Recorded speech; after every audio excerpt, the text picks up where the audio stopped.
Welcome to the Join My League Football Podcast with your host, Tim Colecco.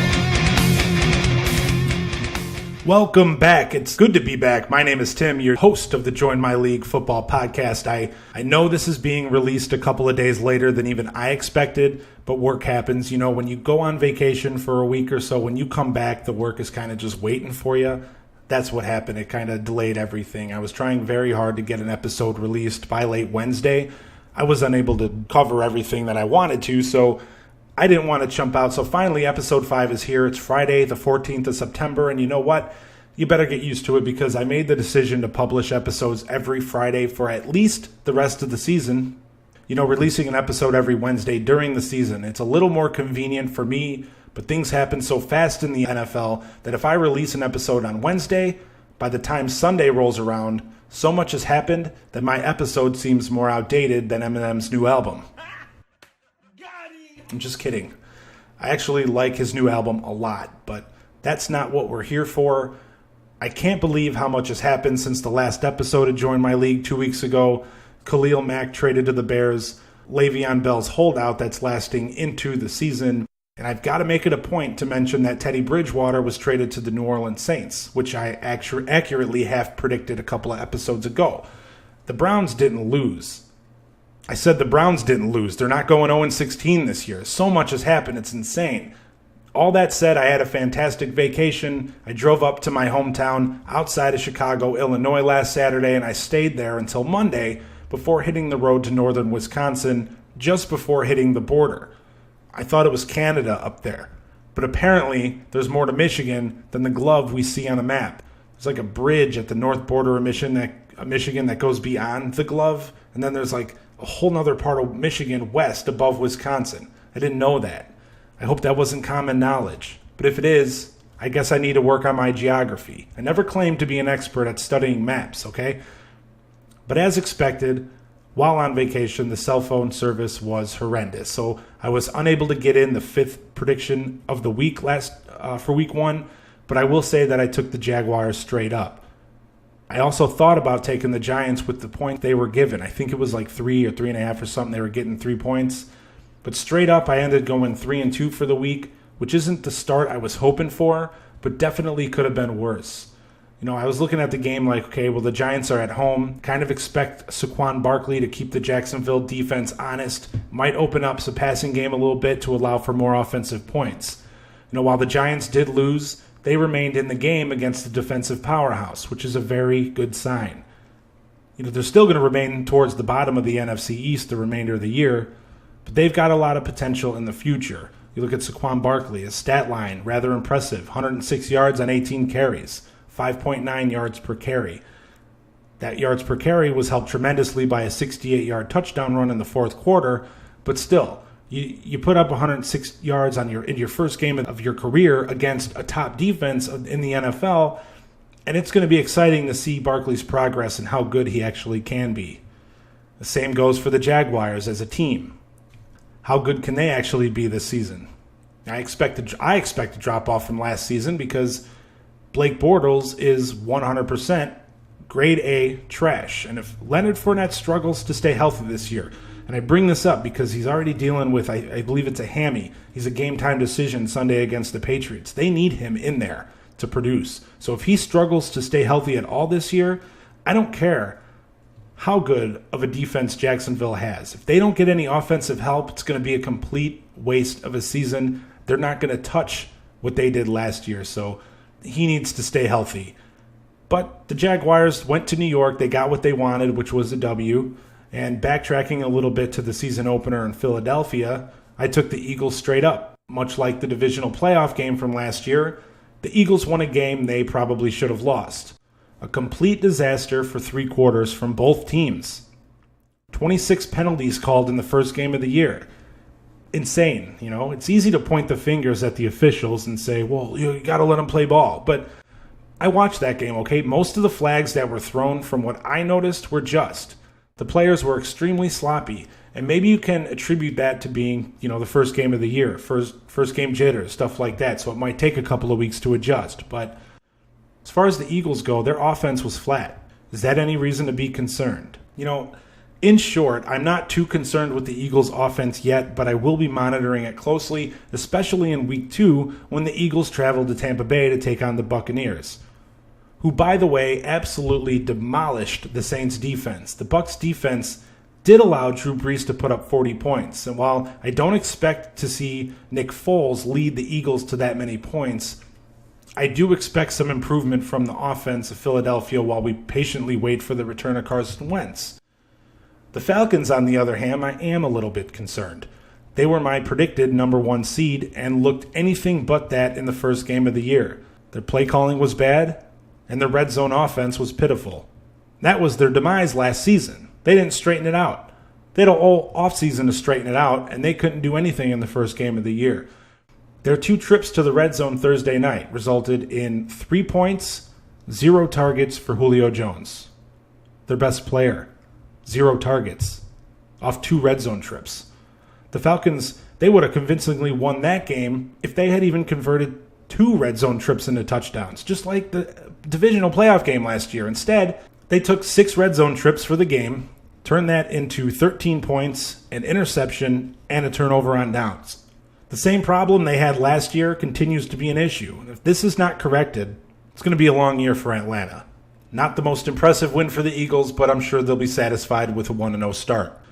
Now, I'll be honest here, this next game really gave my ego a black eye, a real shiner. Because out of the 5 games I predicted for Week 1, I was most confident in this one.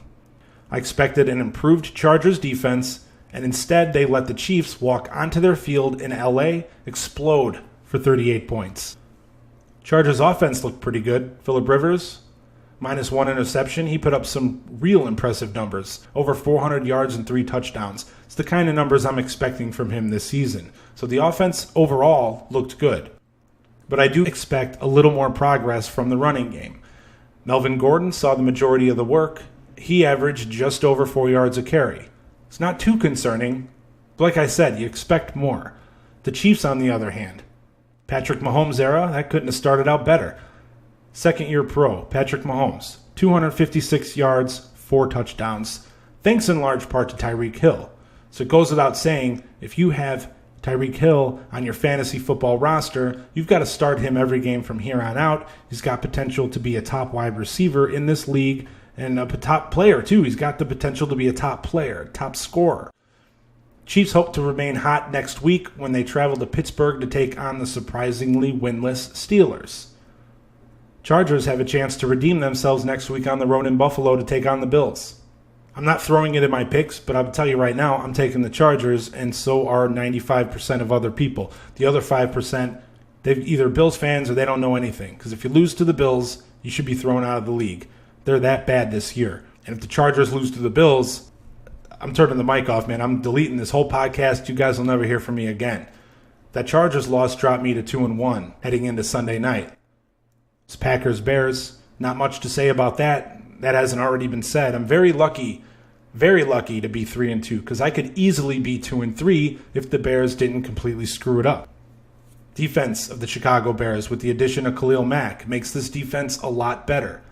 He only had 3 combined tackles in his first game as a Bear, but he also had, and get ready for this stat line, a sack, an interception, a pass deflection, a fumble force, a fumble recovery, and a defensive touchdown. The Bears absolutely won their part of the trade with Oakland, and their defense should be good for a long time after giving Mack a 6-year extension shortly after the trade was finalized. Unfortunately, Khalil Mack's video game stat line wasn't enough because, well, Aaron Rodgers happened, Aaron Rodgers on one leg happened. He helped the Packers score 21 points in the fourth quarter, sneaking past the Bears 24-23. Now, this game taught me one thing, and it also confirmed to me one thing I already knew. Number 1, I learned the Bears are no joke. The way they bullied the Packers around in Lambeau in the first half tells me that they're no walkover, they're no walkthrough. They're no longer an auto win for any NFL team. And if this offense can take the next step, they could be a surprise playoff team this year. I don't necessarily expect that to happen, especially not after one game, but I think they're a lot closer to the playoffs than people outside of Chicago realize. I think come 2019, next season, they may be a force. Number 2, and hopefully if you're a Packer fan, you're not in denial about this, but Sunday night confirmed to me that this Packer team is absolutely 100% grade A trash. Said it 100 times, at least 100 times. You can only rely on Rodgers doing Rodgers things for so long before it catches up to you. And his status for the Sunday the Sunday afternoon game against the Vikings isn't certain. He might miss that game, and if he does, the Packers are in big trouble. Even if he plays, he's not going to be 100%. They might be in trouble. Because if he does play, the Vikings are going to get to him one way or the other. Even if he plays the whole game out of a shotgun, which I expect he would if he does play, but even if he plays the entire game out of the shotgun, the Vikings are still going to get to him. Doesn't matter if it's a sack or a quarterback hurry or a hit, they're going to find a way to make him uncomfortable, and they're too good. So if I were the Packers, I'm probably sitting him, because if you're not healthy enough to be out there, you shouldn't be out there. And I'm not talking, a sprained knee is nothing to mess with. But if they do play him, they do have a chance to win. Is it really worth it? We'll have to wait and find out. All that said, the Packers did get the win. They advanced to 1-0 on one of the greatest comebacks I've ever seen in my entire life. Moving on to the Monday night game, I dread discussing this because how can you pick a team to win a game and cover by 7 points, but get blown out the way the Lions did Monday night? I'm embarrassed and my ego hurts. I was talking to somebody after I recorded the last show. They said, "Why'd you pick the Lions?" And I responded with, "Well, because..." And I proceeded to break down the game in a way that made it seem like the Lions had the upper hand. You want to take a guess at how this person responded? And I quote, "Yeah, but it's the Lions." That should have been all I needed to hear to back off, maybe believe that, they are just the Lions. Pick a different game, pick a different team, pick the Jets. Anybody but the Lions, anybody but the Browns, anybody but the Bills. Stay away from those teams and picking for them. That makes no sense, and I'm stupid to have done that. I feel like an idiot. And I really wish I remembered who I was having that conversation with, because they deserve props and recognition for putting me in my stupid place. So if the person I was having that conversation with, if you're listening, let me know, and I'll give you props next time because you deserve it. Idiot. The only positive thing I could say about that performance is Matthew Stafford. Toughest quarterback I've seen play the game since Brett Favre. That line of Detroit is going to get him killed. Stafford took shot after shot and kept getting back up. Shots to the knees, to the kidneys, you name it, he took it, and he got up. And he came back in, and he threw another interception. The Lions staff should have taken him out of the game once the Jets scored 7 of their 31 third-quarter points. Just bad coaching by Matt Patricia. However, I will say that I don't believe the Jets are as good as they looked, and I don't believe the Lions are as bad as they looked. And hopefully, it will become more clear over the coming weeks. And hopefully, my lousy 3-2 prediction record will too. And I'm going to get into Week 2 picks just a little bit, but a couple of things I noticed throughout Week 1, an exciting Week 1. And this first thing isn't really up for discussion. It's not really a debate or anything like that, but it's just an interesting statistic. Every new first-year head coach from Week 1 lost. We already talked about the Giants, Bears, and Lions all losing. And what do they have in common? New head coaches from a year ago. But to add to that list of losers, you got Mike Vrabel of the Titans, Frank Reich of the Colts, Steve Wilks of the Cardinals, and of course, John Gruden with the Raiders. That's 0-7. It's pretty bad. You know what else is bad? Me.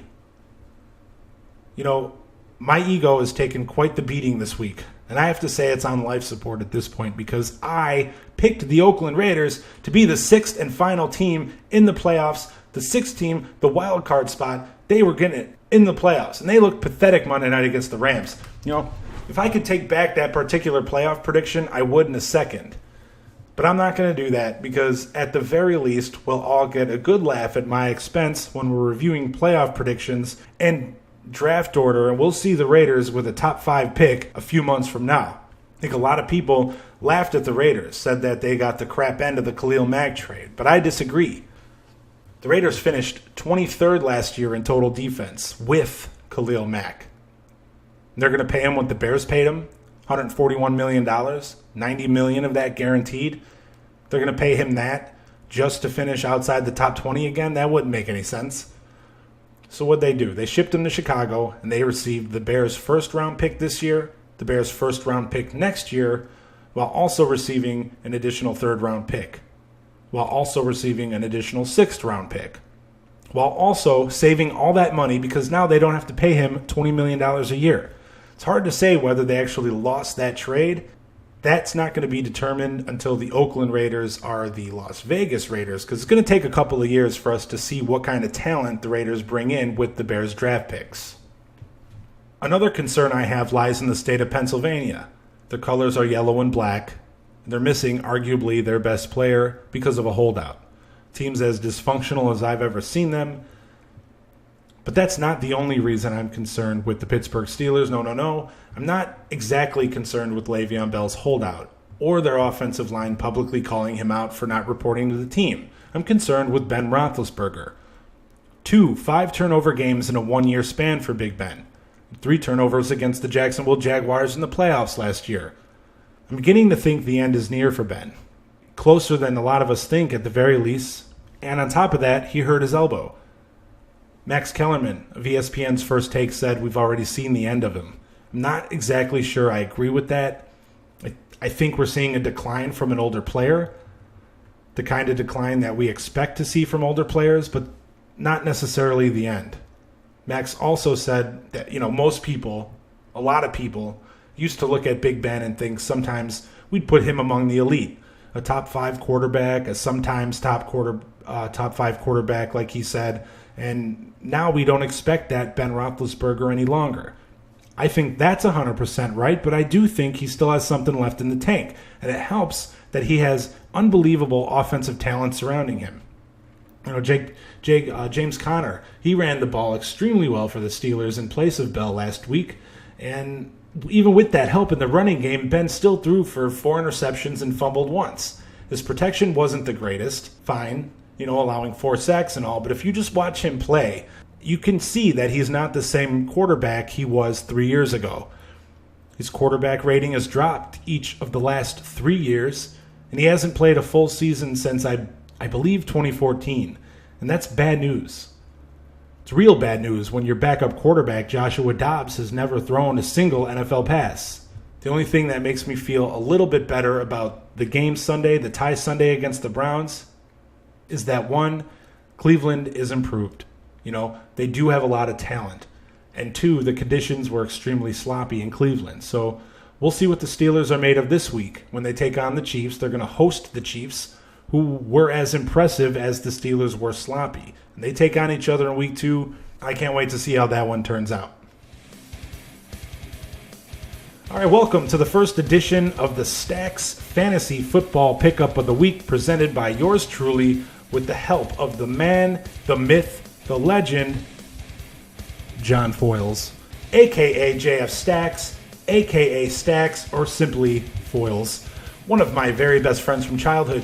John wanted a part in the podcast when I set it up, but the problem is John lives 700 miles away, so he offered to give me some fantasy advice, and now he gets his own segment. So it's the best I could do. He's just going to have to deal with it. John's really just a nobody. He neglects his wife and kids all the time. All he does is read up and study the game of football simply to bet.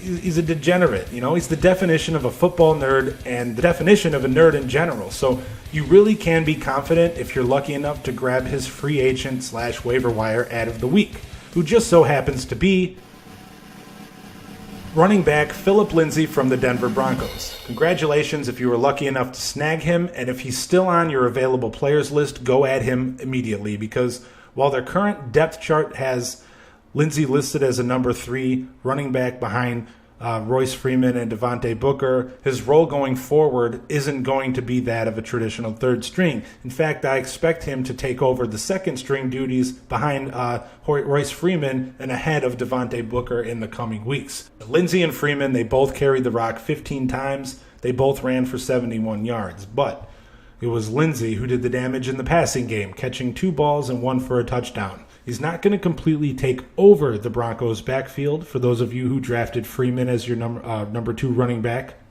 He's still going to see plenty of field, but Lindsey is going to be a help in the passing game, so you want to make sure you can pick him up if you're able to, especially in PPR leagues. An honorable mention for the Stacks Fantasy Football pickup of the week is Geronimo Allison. And here we are, ladies and chumps. It's almost time to wrap up, but before I do, I've got to try and improve that 3-2 record from last week, so let's get to some picks. And let me start by saying that I've been pretty hard on myself over the 3-2 record for the year so far, and just know that as difficult as it is to predict the outcomes of Week 1 games, Week 2 proves to be even more tough to predict. Take Tampa Bay, for example, with that bum, Ryan Fitzpatrick. The way he and the Bucs rolled over the Saints defense in New Orleans, that was extremely surprising to most people. Can we expect a repeat against the defending champs in Tampa? Probably not, but it does make you think. Can we expect the Steelers to play as awful again this week as they did against Cleveland at home? Not exactly, but they're playing the Chiefs, and they looked extremely impressive against everyone's hot pick this year, the Chargers. Chargers were a lot of people's pick to win the conference. The Chiefs wiped the floor with them. So Week 2 is difficult. We didn't expect that kind of play from the Pittsburgh Steelers, the Kansas City Chiefs, or the Tampa Bay Buccaneers. So we don't know if it's a fluke or not. I think Week 2 is difficult because we don't know, and it's going to tell us. We just got to get through it, and things are going to become a lot more clear heading into Week 3. I really wish I could break down the Vikings-Packers game, because that, to me, is the second best game of the week. It's impossible to break it down, though, without knowing the status of Aaron Rodgers. So instead, we're talking Washington and Indianapolis. Washington is currently a 6-point favorite on 5Dimes and a 5.5 favorite on betonline.ag. Andrew Luck, he had to throw the ball 53 times last week, and they had a hard time running the ball against a talented Cincinnati front. I expect a similar result against an equally talented Redskins front, who held David Johnson to 37 rushing yards. Redskins also looked sharp on offense. Alex Smith, he targeted mostly tight ends and running backs. But, playing a Colts defense that last year they ranked 28th against the pass, they've done little to suggest they've cleaned that up. They've done little to suggest that they've improved. So maybe, just maybe, the Redskins wideouts could get a little more involved. I'm staying away from the spread on this one, but there may be some valuable in taking the Colts with the points, considering Andrew Luck can blow up and explode at any time, even given the fact that he has very little to work with on offense. But I'm going to take the Redskins straight up. They'll move to 2-0 while dropping Indy to 0-2. Up next, one of the ugliest and unattractive games of the week, Houston travels up north to take on the Tennessee Titans. The spread on this one is all over the place. 5Dimes. 5Dimes has the Titans listed as 1-point favorites, and BetOnline has the Titans listed as 2-point underdogs. I thought my eyes were deceiving me, so unless it was a mistake, it is what it is. I double-checked, I triple-checked. That's what it said. It's kind of crazy. So I'm staying away from that. If you want to bet on the line, keep up with that line until game time. But consecutive road games to start the season's rough. Deshaun Watson played like a rookie, which isn't really that surprising since he barely had a rookie year at all, and maybe rust was a little bit of a factor. But the thing that concerns me most with the Texans is their offensive line. It's god-awful. The Titans could have Watson running for his life. Texans, they ran the ball extremely well against the Patriots last week, and Miami had some success running on Tennessee.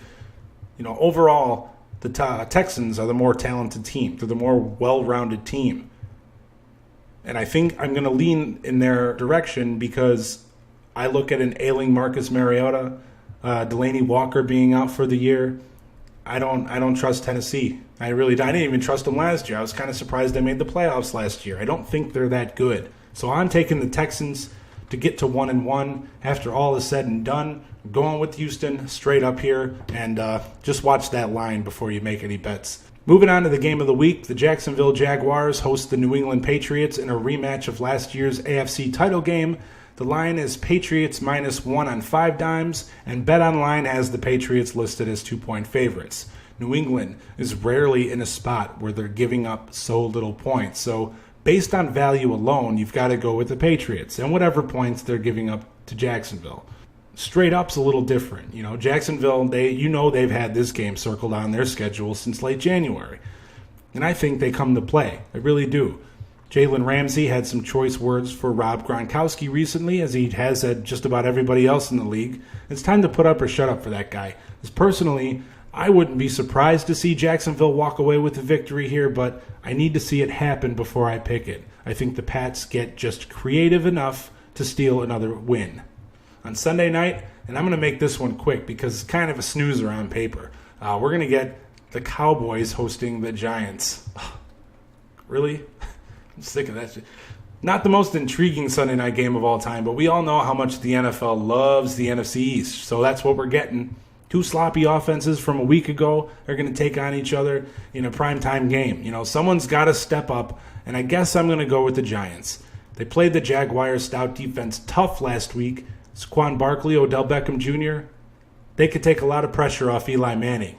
And for the Cowboys to win, they're going to have to run the ball 40 times 40 times this week with Ezekiel Elliott. Because I'm not sure about Dak Prescott anymore. I don't think anyone is. He cannot carry this team, especially when there's no clear-cut number one wide receiver.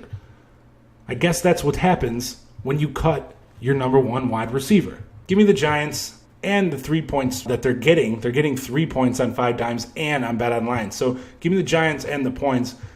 Second time this year I'm taking the Giants to cover, so they better not screw it up. Which is going to lead us to Monday Night Game. If you can't tell, I'm going to be picking the Sunday night and Monday night games every week throughout the season. So this week we'll see the Bears and the Seahawks battle it out in Chi-Town. I'm sure the Bears and their fans cannot wait for this game to start. If they can come away with a victory, it'll rid some of that bad taste in their mouths from that Week 1 meltdown. The line is -3 for Chicago on 5 dimes and BetOnline, so it's a pretty even game overall if you believe Vegas. But I'm going to look at the Seahawks here, and I see them again, like I discussed with the Texans earlier. Consecutive road games is tough. Played the Broncos in Mile High last week. They have to travel across country to Chicago this week, and it's not going to help knowing they're going to be without Doug Baldwin for a few weeks. The Bears, on the other hand, dominated Aaron Rodgers and the Packers for 3 quarters. I think they can do it for 4 quarters against Russell Wilson. I think Mitchell Trubisky and the Bears offense, all they have to do is put up just enough points against the Seattle defense that, as we saw against Denver, they've got plenty of holes to exploit. I'm going to take the Bears to bounce back in a big way. Give me Chicago and the points. And ladies and gentlemen, that's going to do it for this week's episode of Join My League. How do your picks compare to mine? Drop me a line. Let me know. Facebook, Instagram, Twitter. Subscribe on YouTube. Available everywhere. Like, share, follow, subscribe. Just tell your friends. Share the heck out of everything. It doesn't matter. Just tell everybody. Tell everybody you know. It's not really that hard. So remember, Fridays from here on out. So I'll see you next week and enjoy week 2.